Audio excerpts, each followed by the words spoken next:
I believe that from a commissioning perspective, although we've become an integrated part of the project life cycle, not everybody views commissioning the same way, right? And with the same level of rigor. So you have to clearly define what your commissioning program is going to be. And I think that if you have a guideline that you can put in place as a communications tool, then it helps the architect, the engineer, the general contractor, the trades in the field, et cetera. And then I'm going to spend a little time here because it's very difficult for me these days to find the break point between commissioning and operations. You know, if you looked at a program and we got down the road, we would finish the commissioning and I'd say, here are the keys, right? And good luck, right? Because the operations guys then took it over.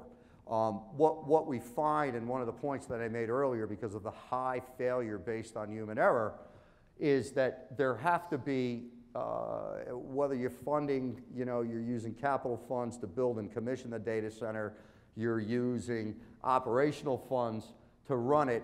I think that there are a lot of elements from the operations and maintenance side that can be developed during the design phase of the project and validated during commissioning.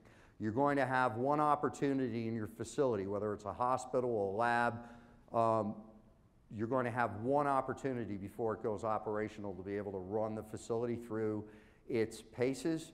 And if there are operational elements that you can validate and turn a toolkit over to the operator day one so that he has a starter kit and his guys don't walk in day one and go, how's the place work?